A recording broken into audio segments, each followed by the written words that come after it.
Perkenalkan, nama saya Deliani dari Prodi Matematika dengan NIM H1011251039.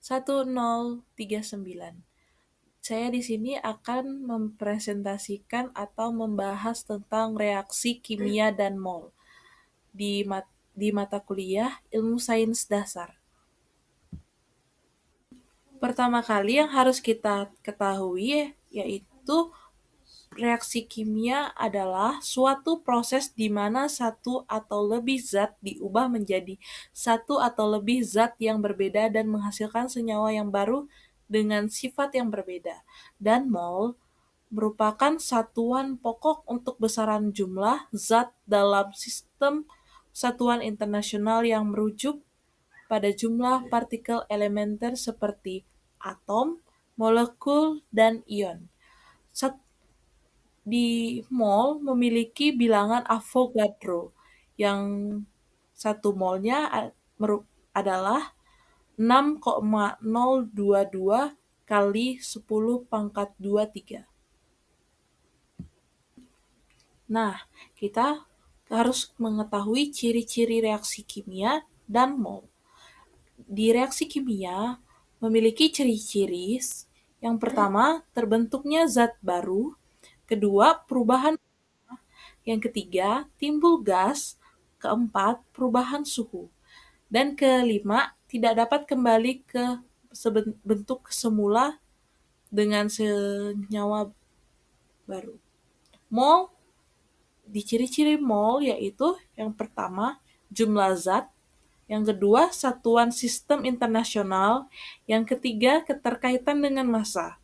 Yang keempat, berketerkaitan dengan volume gas. Yang kelima, menghubungkan skala mikro ke makro. Reaksi kimia memiliki jenis-jenis. Yang pertama, reaksi sintesis. Yang kedua, reaksi analisis. Yang ketiga, reaksi pertukaran. Yang keempat, reaksi netralisasi. Yang kelima, reaksi redoks. Di sini saya mengambil cuma 5 reaksi. Yang pertama, reaksi sintesis adalah reaksi penggabungan 2 atau lebih reaktan sederhana untuk membentuk satu senyawa baru yang lebih kompleks. Saya ambil contoh rumus dari pembentukan air dari hidrogen dan oksigen. Yang kedua adalah reaksi analisis yang merupakan reaksi penguraian senyawa kompleks menjadi senyawa-senyawa yang lebih sederhana. Nah, di sini saya mengambil contoh rumus penguraian air, 2H2O. Yang ketiga, reaksi pertukaran yang merupakan reaksi pertukaran atom dari 2 atau lebih reaktan bertukar tempat sehingga menghasilkan pembentukan senyawa baru. Contoh yang saya ambil dari klorin menggantikan bromin dari natrium bromida. Yang keempat, reaksi netralisasi merupakan reaksi asam dan basa menghasilkan garam dan air serta melepaskan panas. Berikut contoh rumus yang saya ambil. Nah, yang terakhir, yang kelima, reaksi redoks. Reaksi redoks merupakan reaksi perpindahan elektron antara oksidasi dan reduksi yang terjadi secara bersamaan. Contoh rumus yang saya ambil. Baik, kita masuk ke dalam manfaat konsep mol. Yang pertama, menentukan jumlah partikel. Yang kedua, menghitung massa zat. Yang ketiga, menghitung volume gas. Dan keempat, menentukan konsentrasi larutan. Mol memiliki hubungan-hubungan di antara berikut.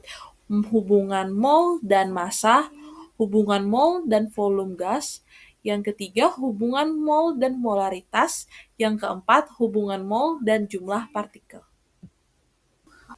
Yang pertama, hubungan mol dan massa yang ditentukan oleh massa molar, yaitu massa 1 mol suatu zat dalam satuan gram per mol.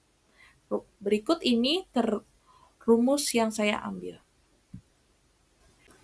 Hubungan mol dan volume gas menyatakan bahwa pada suhu dan tekanan konstan, volume gas berbanding lurus dengan jumlah molnya.